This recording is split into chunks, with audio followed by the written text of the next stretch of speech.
Loading. I'll monitor YouTube for comments as well, Ismail. Brilliant, thank you.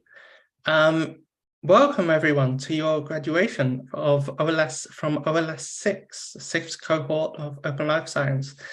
Congratulations on what has been an exciting 15, 16 weeks of collaborating, finding new collaborations, having awesome conversations with different people and learning from one another.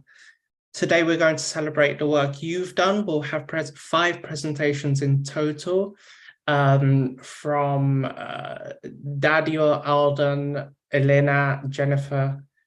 So that's 5 in total, so you'll have 5 minutes each. We have plenty of time. We'll have some time for questions and comments right after each presentation. If there are any technical difficulties, send me a message. I'm happy to share screens if I need to or anything like that. Unless I'm missing anything enormous, shall we go to the first presentation? Dario, that's you. I'm ready, yes. I will share my screen, right? Super. All right. Thank you very much, Ismail. My name is Dario Bassett. Okay, you should see my screen. Yes. Okay, right. Okay, that's my presentation. Now we try to stay within 5 minutes. You see my name. Okay, right. Sorry for my English. I think I'm a little bit rusty with the English. So, okay, but if you don't understand, I'm very sorry. I will repeat. Okay, I'm Italian. Sorry, Dario, we can see the speaker view, so we see both the screen and your notes. Okay, so, okay, let me, okay, but the notes are okay. Oh my God, how can I get out of this? Okay, let me go this way. I don't mind, so, okay. I will not present the usual presentation, but just go through the slides in this way, okay? Okay. Okay, so go for it. My name is Dario Bassett. My mentor is Alessandra Candian. I don't know if she's present or not, but first of all, I would like to thank her. She was really careful. She was great. And the first thanks goes to Alessandra. By the way, Alessandra is Italian like me, so and especially Italian. Not only we are from the same country, but also from the same region. You see that our family name is cut at the end and doesn't have. They do not have any vocal, which is not usual for the Italian, because we come from the same region, which is Veneto, where is Venezia and so on. But that's a curiosity, so I will go on. My project is about quality of data, and this is the same project that I presented in Genoa. I know there is Elena that knows this because Elena was in Genoa week in November. So it's the following of this project. The project is taking care of the quality. And first of all, let's define what quality is. And the quality is very difficult to explain because it depends on, it is, let's say, it is subjective. Finally, we have a problem. We have a problem with fair data, with data that is deposited in our repository, which is Dataverse. So we try to check the quality of the data with, let's say, a semi-automatic tools, and that's the scope of my project. We also made some other actions in order to try to have a better data on the deposited, like make some. We do monthly training. We also wrote some useful guidelines you can find in our site. But also I added this kind of automatic, semi-automatic control of the data which is published. And I will try to explain what quality is. Okay, for quality, of course, we have we could spend hours talking about data quality and metadata quality. And we try to be, let's say, short on this, because otherwise it's going to be, let's say, an argument which is too long. So I try to simplify following the International Standard Organization declaration about the 6 most important characteristics of quality. And okay, you find the explanation of this in English, of course, in a document that you will find in my GitHub, which is the last slide. In the last slides, I will tell you what is where is the GitHub that I produced, and you will find a document explaining what is accuracy, what is completeness, what is consistency and validity, uniqueness and timeliness. Of course, these are, let's say, features that are more or less clear to everybody. But anyway, there is a, let's say, a clear definition of each one of this in the document.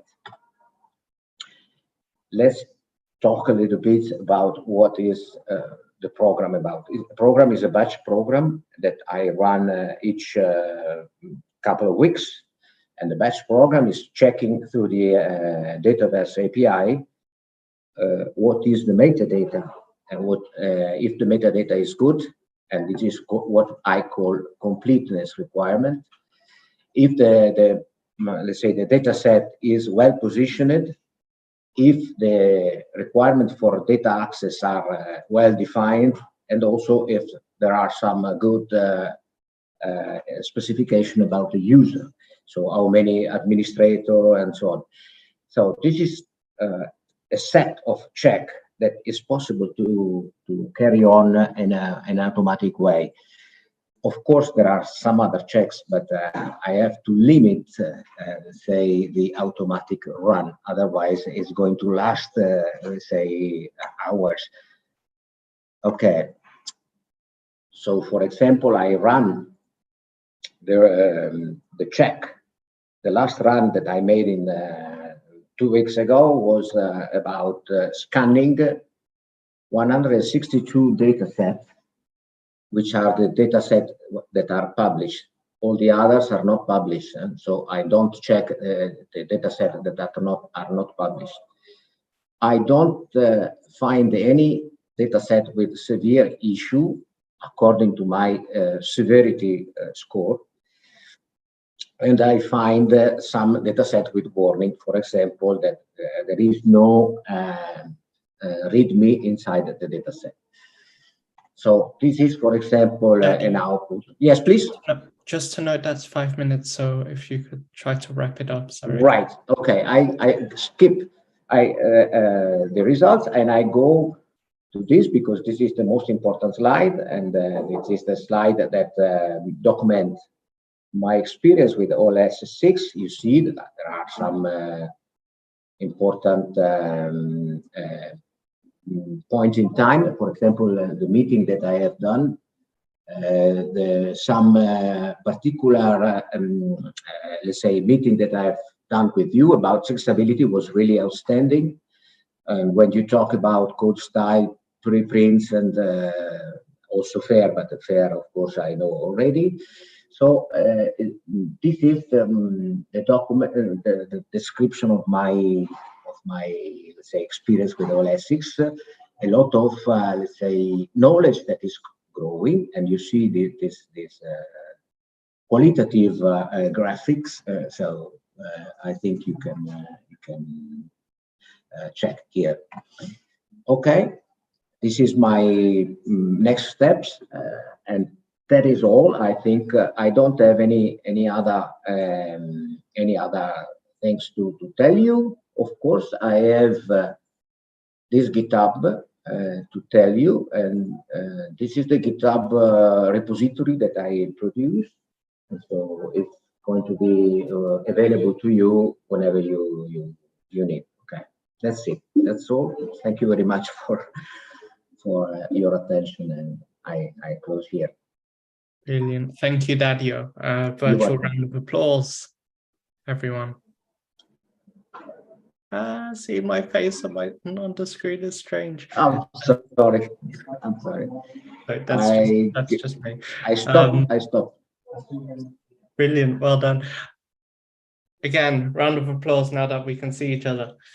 Dadio, it would be really helpful on line 51. There's a point where I'm answering the question, how can others help? It would be really helpful if you could put your GitHub repository link there. Yes, okay, I will put it now. I think we have a moment for a couple of questions. Yes, please. So I'll read them from the Etherpad that have been already shared. So that tool looks really interesting. Are there any plans to combine it with some of the fair assessment tools out there, such as Fuji?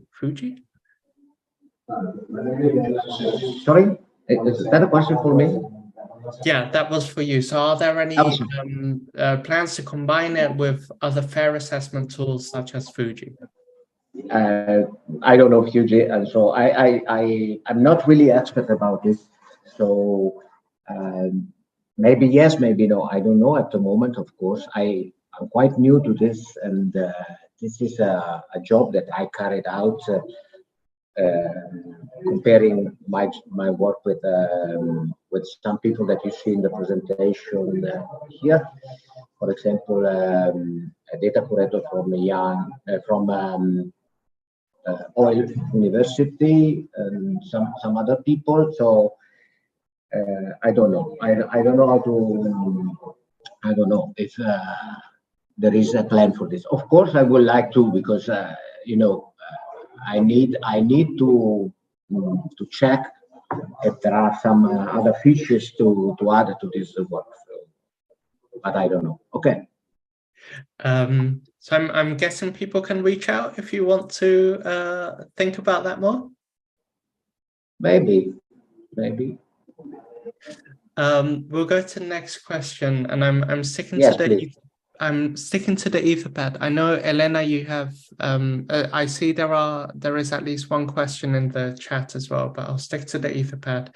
Yeah. The next one is for you, Dadio. How often do you envision users using the tool to assess their data quality? If there is a serious issue, what is the next step they could take? Yeah, the next step is send an email to the author of that's the way to let's say to fix the problem. If there is a serious problem, or even not a serious problem, you can have, of course, the details of the problem and send an email asking the author to fix, because it's not something that you should fix yourself. You should give some recommendation on how to fix the problem. Is that okay? Okay. I'm sorry, I didn't get the UNITO before. Now I understand, because I see the let's say the written part from Elena. So UNITO is University of Torino, I think, right? So of course I'm glad to work to help. Of course, yes.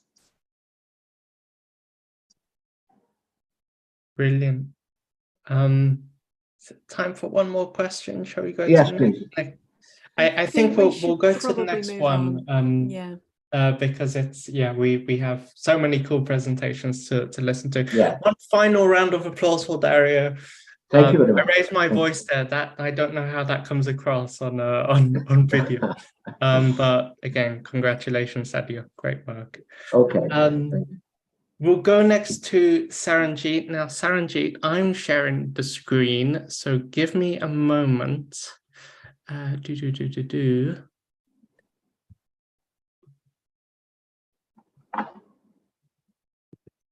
Okay, hopefully this works.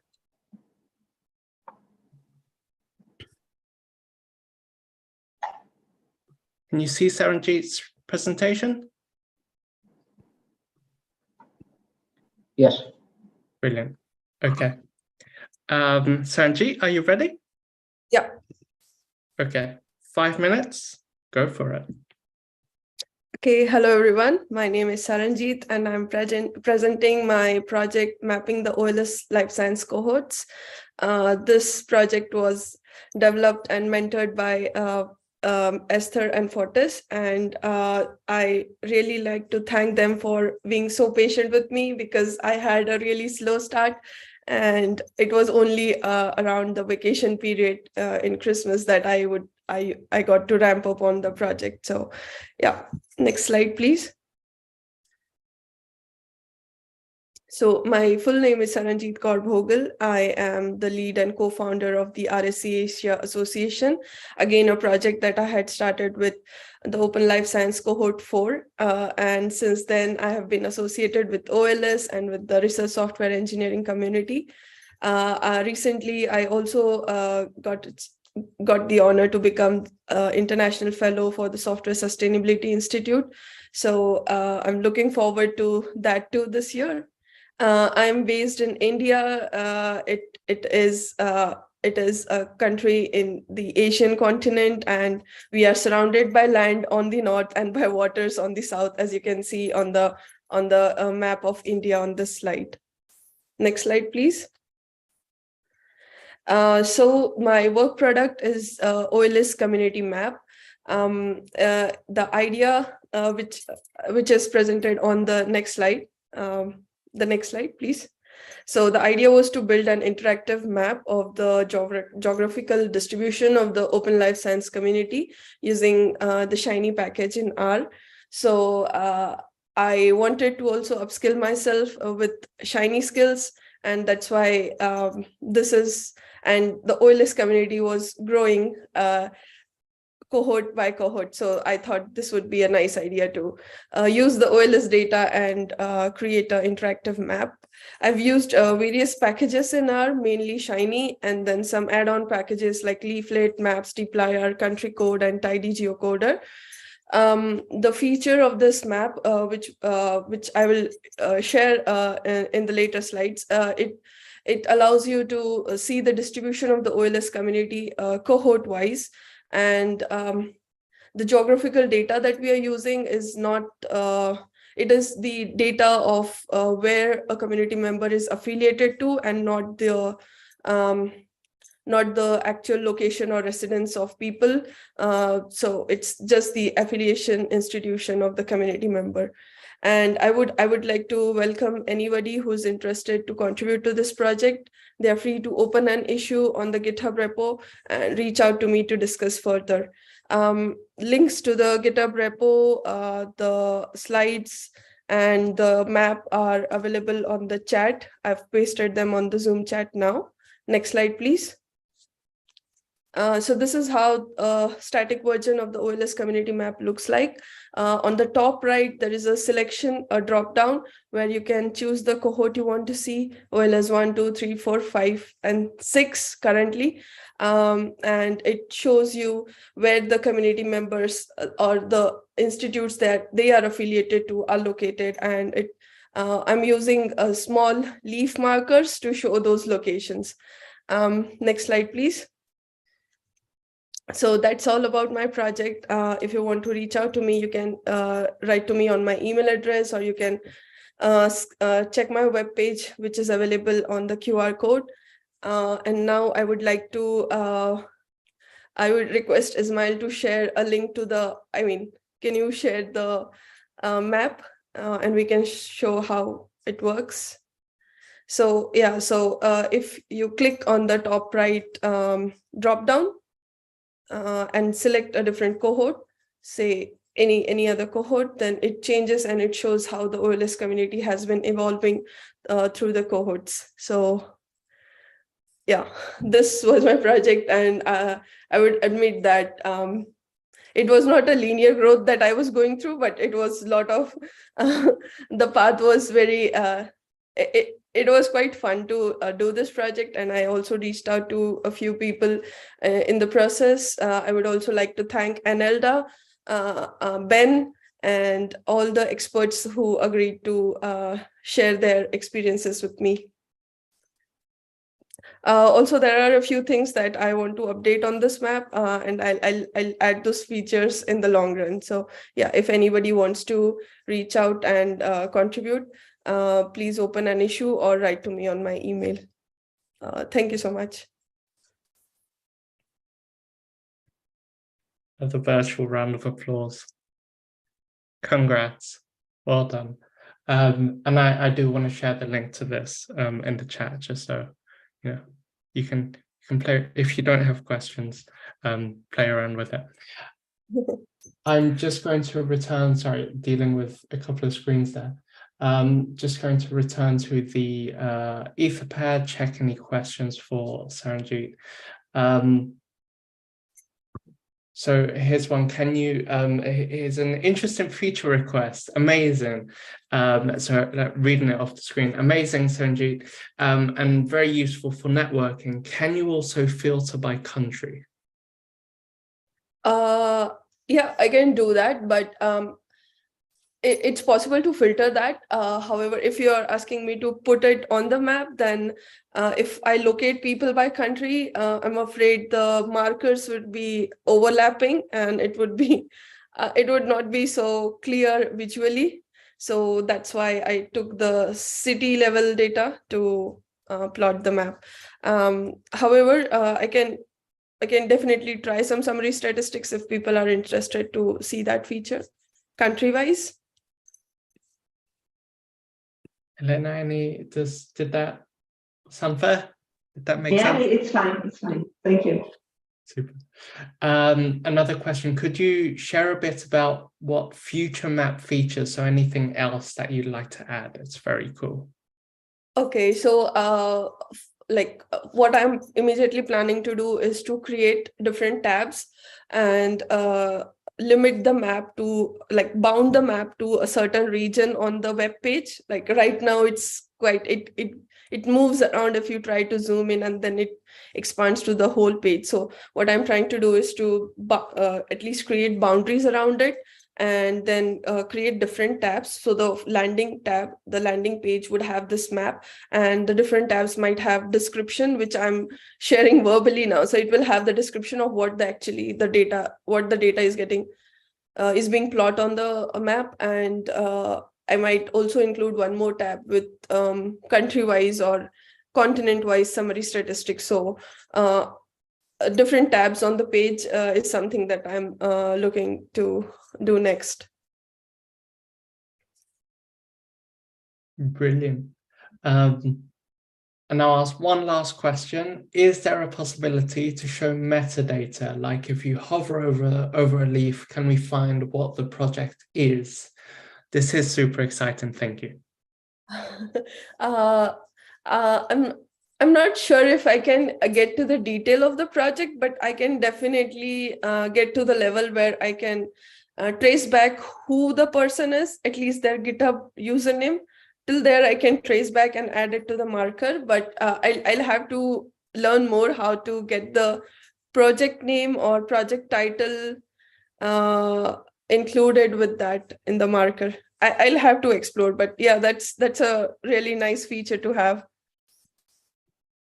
There are lots of ideas here. It's amazing. You have the how can others help link online 63. So everyone jump on that after the call or whenever you have time later on. For now, a final round of applause for Saranjit. There you go. I should have a recording of claps. That would make this so much stranger. And we'll go on to the next presentation from Alden. Are you ready to share your screen? Yes, hi. And present.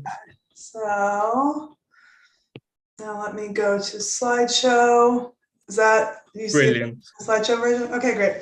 So I have retitled my project. I put both projects here, or titles here, but in the end, I'm calling it A Holistic Perspective on Stakeholder Engagement.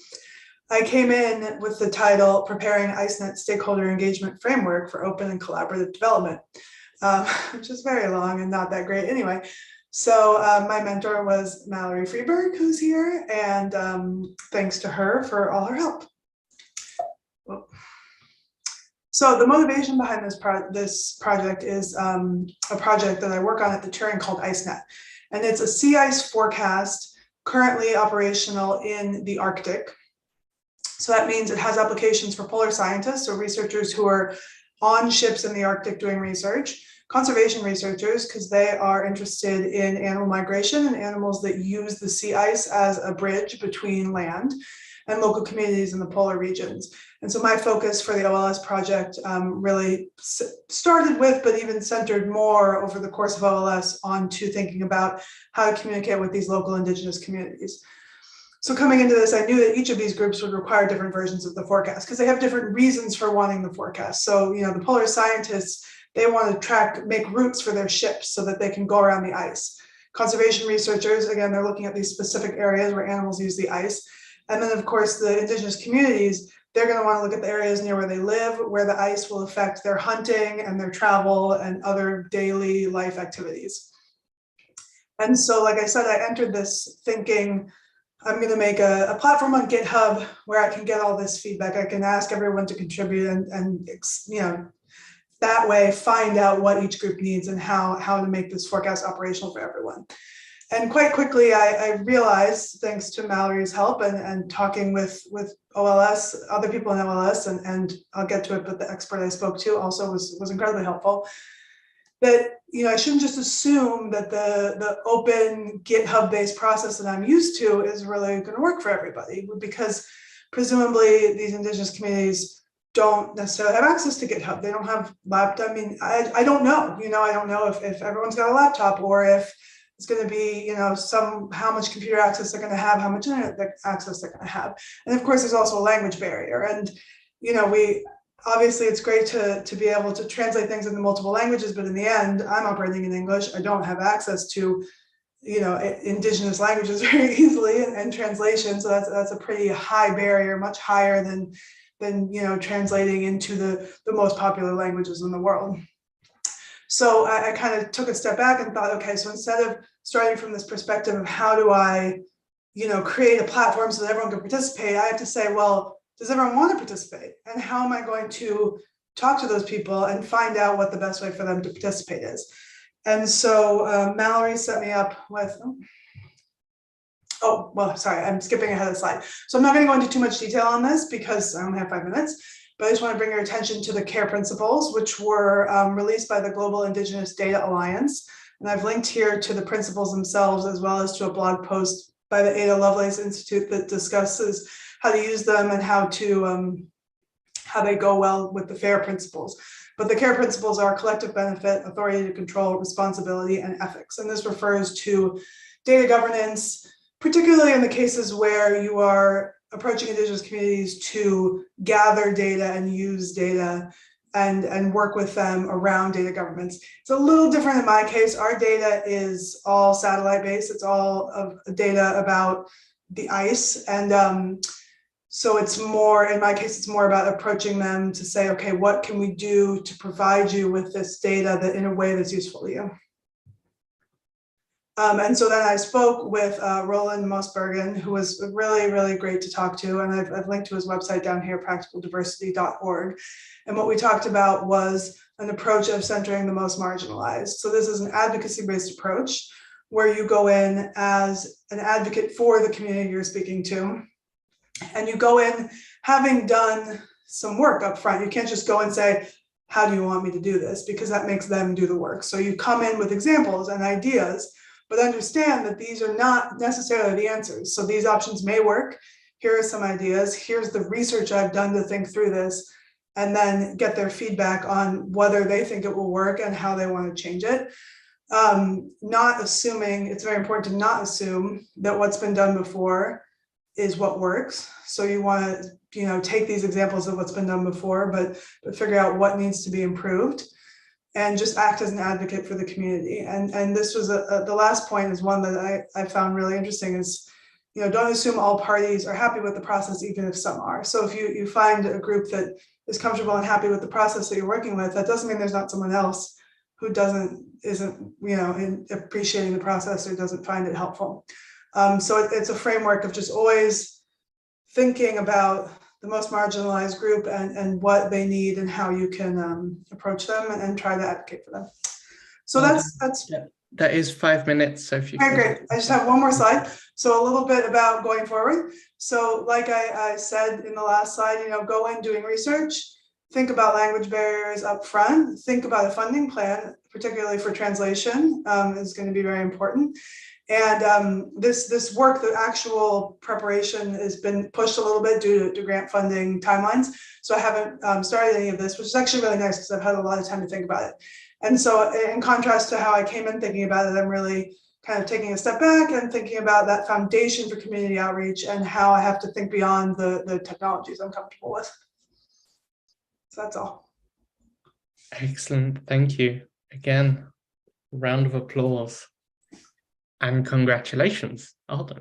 Thanks. Great work during OLS. Line 80 is where you can add any questions for Alden. I would like to ask Alden, maybe this is me being a bit naive, but is there in the funding process, you just mentioned the need for funding for translation. Is there also going to be a need for funding for actually traveling to the sorts of places you're going to be working with people?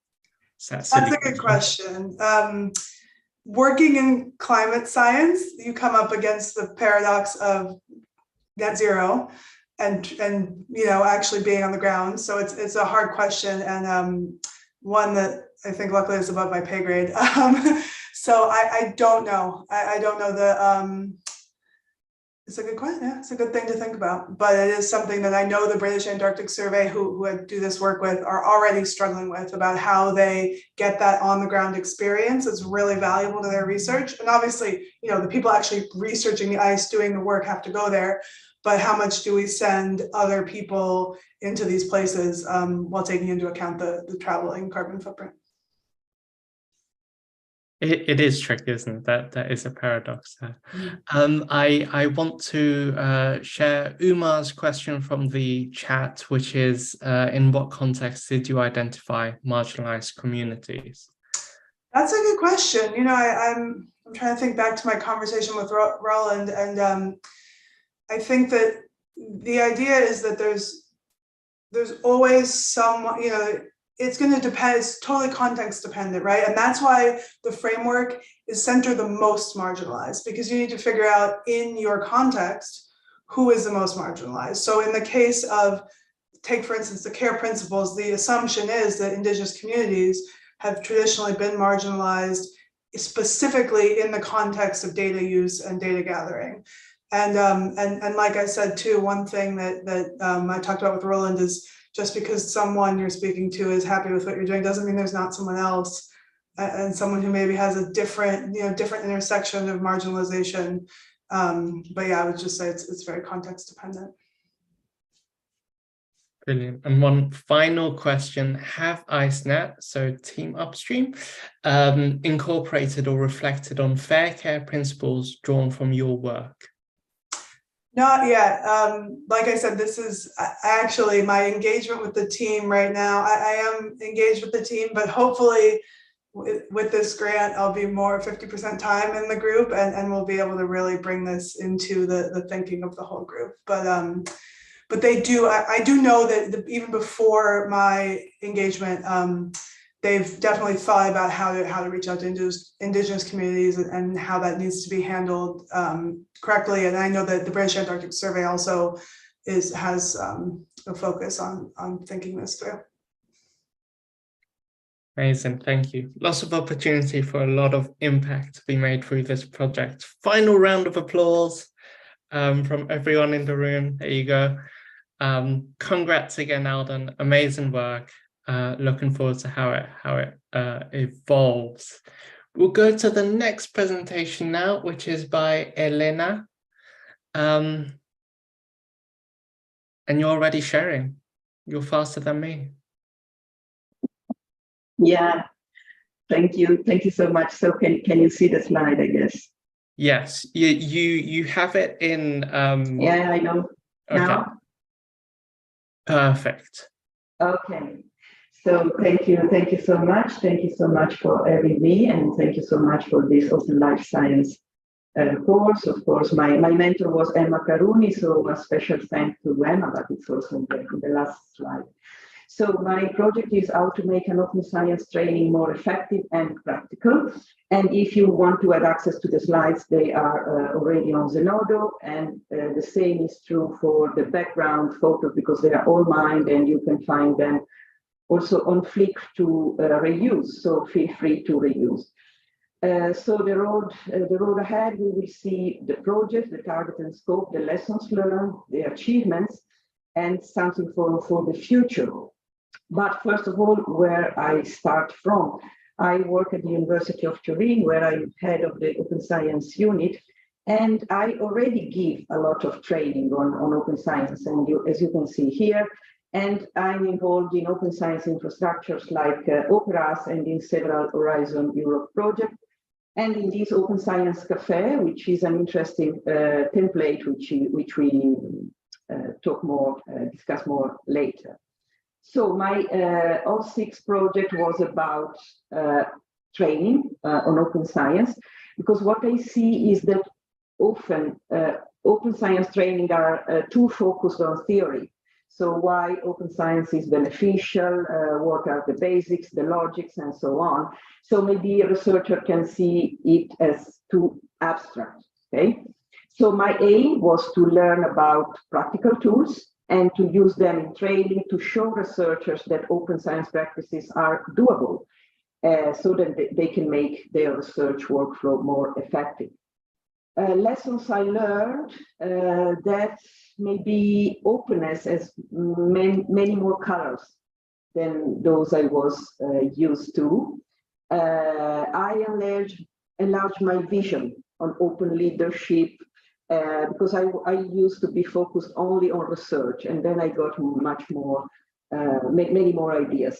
I discovered a lot of new tools, and of course, again, thanks to Emma, the basic of GitHub, which was my a dream for a long time. What was particularly useful, and this is also what I'm asking you, if it's possible for the future, to get in touch with Italian-speaking researchers,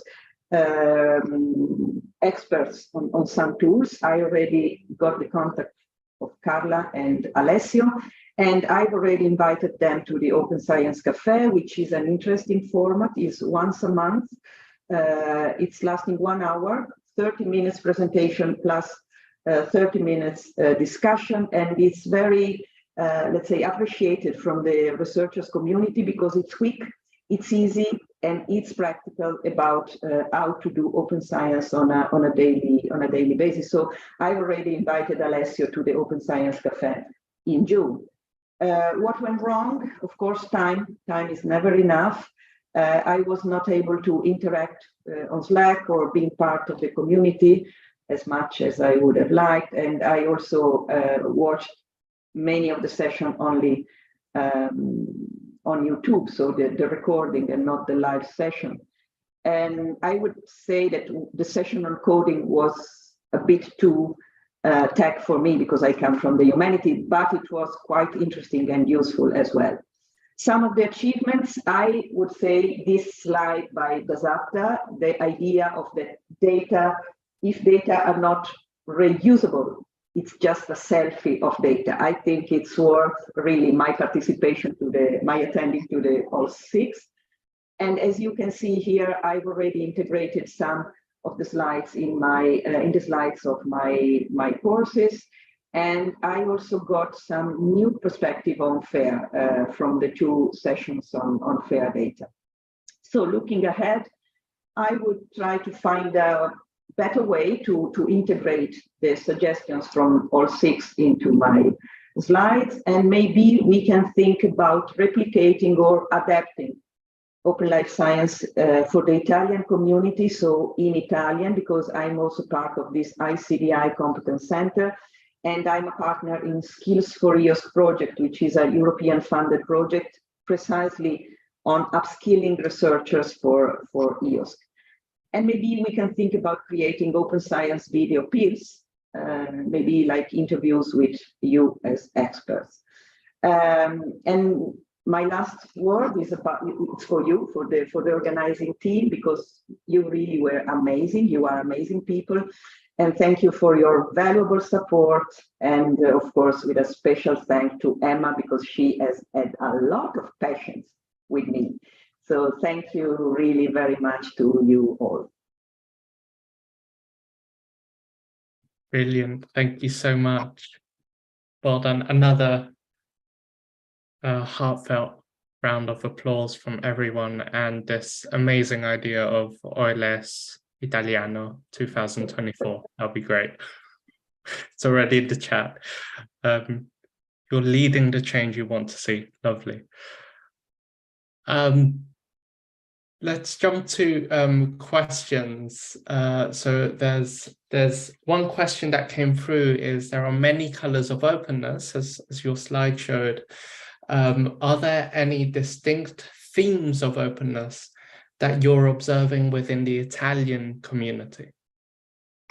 Oh, that's a good question, because, you know, the problem with open science in Italy is it's still not known, so not so widespread. There is a lack of awareness, I would say, because we have a very strong and you know, ranking-based, journal impact factor-based, national research assessment exercise.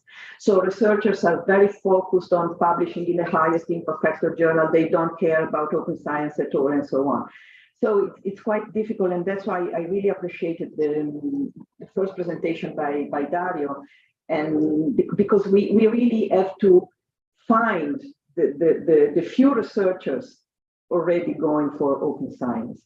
And so it's difficult to answer, because it's really, we have a huge variety. So people we invited to the Open Science Cafe, they were focusing on, for instance, data visualization. So that's something that they are going to. I would say preprints are almost unknown. So the use of preprints is not widespread. So it really varies a lot from disciplines, from single universities or even research performing organization, not universities. So it's difficult to answer, sorry. That just means it was a very good question, but also a very good answer. Thank you. I mean, we already have a few Italian speakers in the group, so that's. I saw Maya. So please, Maya, please, yeah, Maya. No, please, yeah. Let's be in touch. Let's Italiano, it will happen. Yeah. I can't see, obviously, a lot of support with the idea of OLS Italiano. I can't see any other questions. I do just want to mention, although I'm not sure how close to her Italian roots she is at this point, Sabina Leonelli is a philosopher of science who works on I know her. Yeah. Exeter. There you go. That's the only name I can drop. I've never spoken with her. I'd love to. She writes amazing stuff. Yeah. Any other comments, final thoughts? No, I think some comments on the slides format. So feel free to reuse the photograph are on Flickr. So if you want to go, I would say it's quite difficult just because you have to pick the right slide, meaning resonating to the content of the slide. So that's the idea. But anyway, feel free to reuse. They are they all have a Creative Commons license, so feel free to reuse. That's the scope. Okay? Brilliant. One final round of applause. Thank you. Well done. And we'll go on to Jennifer. Hello. Hi, everyone. So my project is called Open Data Custodians, and my mentor was Malvika. Oops, skip that one. So I'll start with some quick thank yous. Thank you to the entire OLS community for your feedback and encouragement throughout the program, and special shout out to Malvika, of course, and especially for jumping in sort of last second to mentor the project.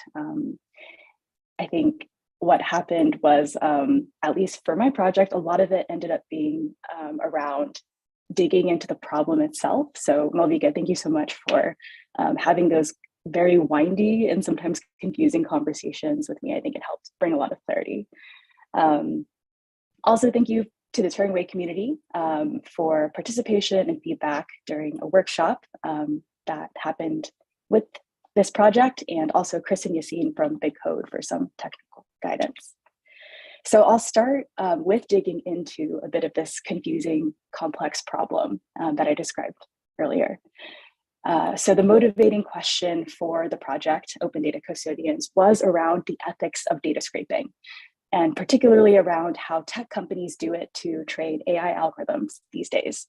I think we've all seen examples of this in the news, like and the social impact, of course, of these algorithms, such as ChatGPT and uses for potentially plagiarism.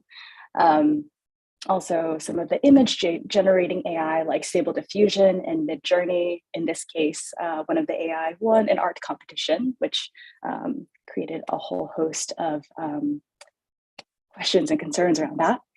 And for me, a big part of this issue is that we all know that data scraping is happening, and it's largely happening without consent. And sometimes it's happening on copyrighted data, but at the moment, there's no real recourse or no real action that we can take.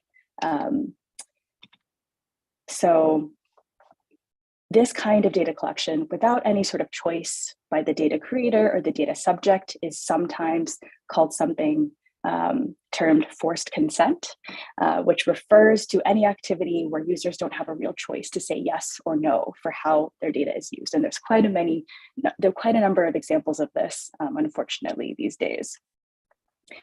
So zooming in to a specific kind of data, GitHub data, which was the focus of this project, we can see examples of this for GitHub repo data too. So GitHub, OpenAI, among others, have scraped billions of lines of code, sometimes not even open source code, in the case of Tim in the bottom right, to create massive data sets to train AI that can generate code.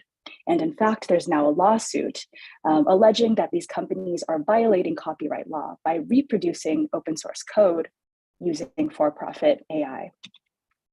So just to break down the pros and cons a bit, on one hand, it's clear that these super impressive state-of-the-art models that are very data hungry would not be possible without these massive data sets that were obtained through very fast scraping, automated scraping. But of course, on the con side, these methods are also secretive. There's often no real way to know if your data has been scraped, and also extractive. We have a situation where even though the open code was obtained freely, the companies are now selling the AI back to the same communities that they scraped from. So one response to all of this is this data stewardship framework that was created by an organization called Big Science, and their mission is around creating state-of-the-art AI in an open way. And so ODC, the projects, aim to address this question. Can data custodianship incentivize more responsible data practices? So during OLS, our goal was to create an MVP mapping GitHub metadata like contributors and to a file and their consent preferences to some sort of data structure. And this would be the first building block to be able to capture data consent preferences from different contributors to a GitHub repo. And we were able to work with the Turing Way community to investigate this question and use their repo as a test case.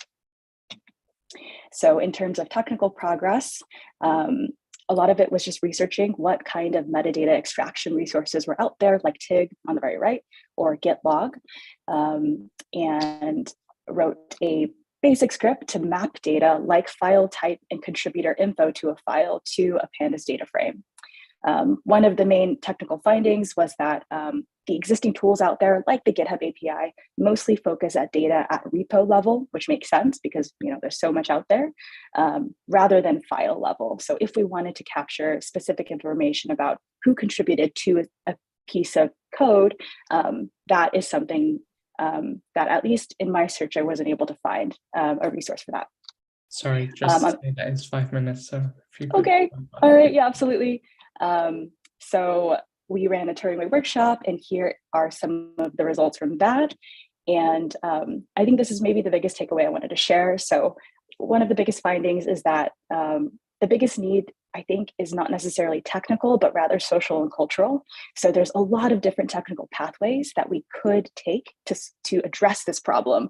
But in our workshop and conversations with Malvika and the Turing community, we found that, you know, this topic of governance and decision-making around co-created data is a very new topic, and not really sure where people land on it, or even how to start the conversation. And another new topic is that many people aren't necessarily aware that there are more opportunities now to opt out and opt in of data scraping. So next steps will be having more conversations like the one we had with Turing, starting with some repos that are present in the stack, which is a massive data set of code, scraped code data, and hopefully expanding the conversation to communities beyond the UK. We've just focused within the organization I work at now for ease of access, but it would be great to chat with some other OLS folks about how they think about topics like the data culture within their communities and consent. So I will wrap up now, but thank you very much. Yeah, I'll stop sharing. Amazing. Thank you. Congratulations. Another round of applause from everyone, please. Awesome. Amazing. Congrats.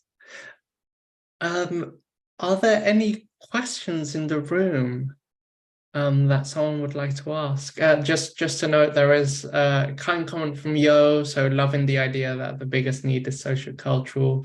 Code is easy, human infrastructure is hard. I really liked your use of the words secretive and extractive, which kind of points to, you know, we're doing something really wrong if those words describe standard practice. Are there any other questions? Maybe I'll just make a quick comment that absolutely that human infrastructure piece is something that, as we've talked to different developer communities, they're just like kind of throwing up their hands, like we have no idea how to even begin approaching this. Maybe we have some ideas for what the technical resource might look like, but it, I guess, says to me that there's a big gap here.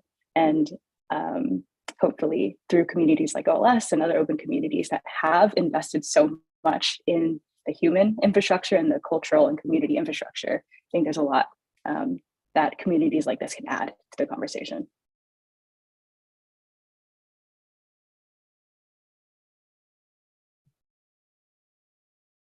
Amazing. There is a question that's being typed as we speak. Is there, are there any negative attitudes towards scraping AI? Is the question. I think so. I mean, I think because the people who create the AI also do a lot of great press releases around it, and they tend to get hyped initially. It starts, I think, with a lot of positive attitudes, because, you know, I think a lot of our first reactions are like, oh, that's so cool, you know, like, how can I use this? And that is a starting point, but I think there are negative attitudes emerging now because we're starting to have conversations about, you know, how was this AI actually created? What data did they use? And you know, there's I think a transparency problem that goes to what you're, you know, the secretive aspect that we discussed earlier. So I think it's not necessarily around what AI does, but more the process of how it was created. Brilliant. Thank you so much. And with that, I think one final round of applause. Congrats to everyone. I think I want to hand it over to Yo for, or Malvika or Bernice. I mean, you're all here. Who would like to? I'll take the baton. I've taken it. Thank you so much also Ismail for an incredible hosting job. If we can have a very quick round of applause for him too. Also, my friends, in YouTube, we have people who have been watching both current OLS applicants and participants as well, sending their congratulations. So thank you everyone for all of the amazing projects you've just presented, everything you've shared about your learning. I'm really excited to see where this goes. And every time we end up with these amazing ideas, like, wow, I can't wait for OLS Italiano. If we're writing a grant together, just let me know. We'll figure this out. I also thank you so much, Jennifer. I really liked your presentation as a finisher, because one thing that I noticed a while ago, Maya was experimenting with ChatGPT, and some of the stuff looked like I could have written it, or Malvika could have written it in terms of OLS's views. And I had this revelation that if we keep on putting all of our work out openly, it's going to scrape our work, and it's going to regurgitate how important good, ethical, open, compassionate work is. And it's like, hey, we can win this game. So I felt really empowered and excited by the thought of just spreading the good stuff. And I don't mind if it gets regurgitated, because we're regurgitating the good stuff. So I feel really empowered by flooding AI with nice things and not just hate speech. But anyway, we're over time. It has been a beautiful, slightly more than 16-week journey, because we had the break in the middle. I love you all so much as incredible, amazing, open researchers, open scientists. Keep spreading the word. Sign up to be mentors, to be experts. We have faith in you. We pay for most of our roles that do work over half an hour's time. Anything else, Berenice or Malvika? Okay, this is the end of the OLS 6 journey, but not the end of our friendship. Don't be strangers, and have a lovely day. Bye.